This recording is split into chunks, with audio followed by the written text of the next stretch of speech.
Hey everybody, Sunday here. Welcome back to Game 5 between SKT1 and Samsung Khan. Finally, Firebright Hero was taken out by Fantasy. So now, Fantasy must win 3 in a row. A very hard task indeed. He's faced off against Jangbi, and if he beats Jangbi, then he'll probably go against Stork. So, and then after that, it doesn't really matter. I don't know. He's going to be a hard time getting through those two players and then winning an ace match. So Fantasy has a hard task to face right now, and this is going to be played on Judgment Day, a map almost like Coliseum. It's built similarly the same, except there is no, obviously, like on Coliseum, there is no, easy third to get that has gas. You have to move out a little bit, unlike Coliseum. So this is on Judgment Day. As I said, we do have Fantasy spawning in the top right at the 1 o'clock position as Terran, and Jangbi in the bottom right as the purple Terran here, setting out, just making a pylon right now. Very normal things. It doesn't look like, I hope there's no cheese. I hope we see a normal game. I'd like to see these players battle out, because really this is Fantasy's, he's 61% against Protoss, and Jangbi is 66% against Terran. For sure, Jangbi's best matchup. It's really a matchup that's always been there. He's been able to improve his PvZ in the last while.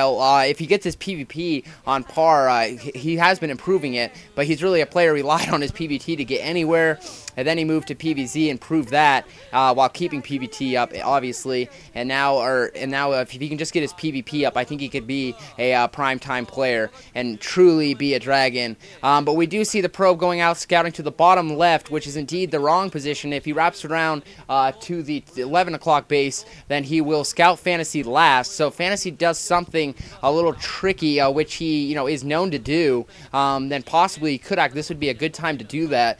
Gas coming up as well as the barracks completing here. So very standard play. Doesn't look like we're going to see any cheese. What Jangbi chooses to do, I'm very interested to see. Being a Protoss player myself, PvT, always fun to watch. Probably, obviously his high tempers, his storming has always been up to par. After the game versus Nada, it's hard not to remember Jangbi for his storms.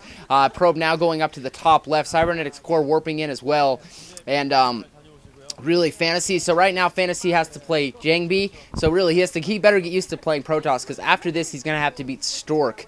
I'm just thinking Stork will be the next player. They might use him for Game 7, but I would expect them probably just to send out Stork. I'm trying to think of who else they really have. The top left coming in, Probe's going to redirect himself to the correct position, and indeed Fantasy's actually scouting in the similar pattern as Jangbi, but he's going to run across this probe, so maybe by the timing he might realize that the probe's been out for a while, meaning it had to come from across the map position. I'm not exactly sure if Fantasy will be able to put that together, and if he's not able to, he will be scouting Jangbi last. Probe coming in now to the main base. He's going to try to keep that alive. There is one Marine at the front door, but he should be able to run right by that, make sure there's nothing crazy going on. With the second Marine coming up, that's why I'm saying the last scout, it really kills Protoss, because now he's going to be forced to go obs pretty early, because he has no idea what he's facing. Not even going to try to squeeze it through. Obviously with the 2 Marines it would die pretty quickly. He's going 2-gate range, probably going to have to grab an observatory fairly quickly unless he can count the number of Marines. But if Fantasy doesn't reveal his army, which he won't, because he's obviously a top caliber player, then really he's going to have no idea what he's facing. Coming out with that goon, he's going to try to put a little pressure on, see what the timing of the tank is, and just try to read the Terran without literally seeing what the Terran has. One of the huge things on a 4-player map, when you scout last, it really is a big deal. It pretty much sucks. It just really sucks.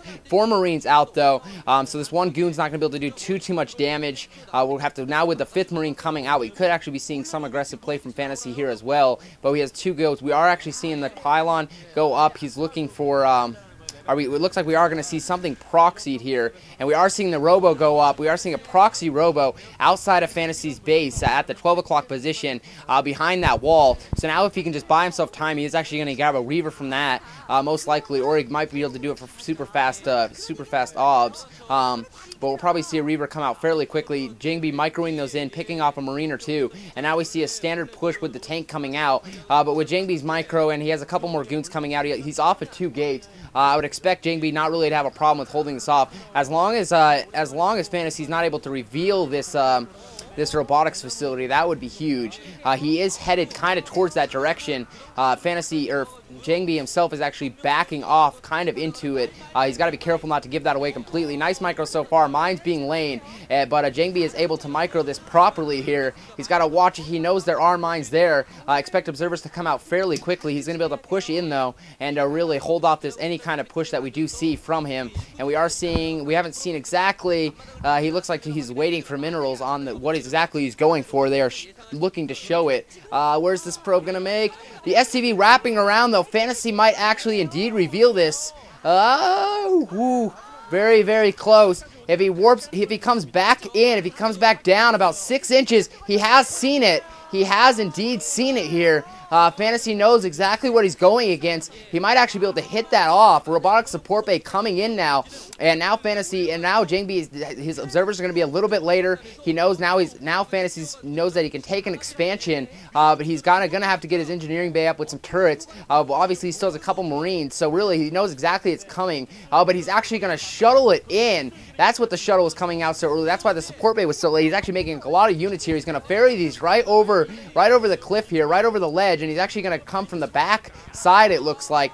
But Fantasy well prepared with several goons, with several mines in place. But that one zealot takes them all out. He's actually able to come in here and get a couple hits. He's microing away from that mine. Ooh, almost walks right into another mine. Obviously, this is pretty hard, and this has backfired. Fantasy has held this off with no problem, and if he loses all these goons, his robotic support bay could be under a lot of fire. But hold that thought. Jangbi's micro is very good right now, able to really utilize it. Turrets coming up as well. He's got to keep that shuttle. He's microing that goon back. He's probably going to use it. He's going to go back and pick up the Reaver, but his robotic support bay could be lost if he can't hold his opponent completely in his base with it. He's probably going to have to rebuild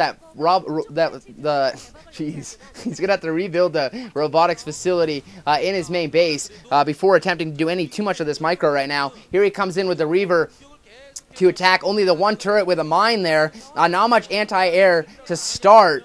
He probably has, some tanks and vultures on the way. If that turret goes down, he's gonna have a large space to use the Reaver, and it looks like the turret has fallen. Now we have a tank in position, but if he drops the goon first, ooh, loses it to the mine though. So now he has nothing really to micro with. He does get one shot off on the tank now, but losing that goon definitely did hurt. He's gonna try to move in the front door as well. He does have an observer, so he should be able to clean up the mines momentarily.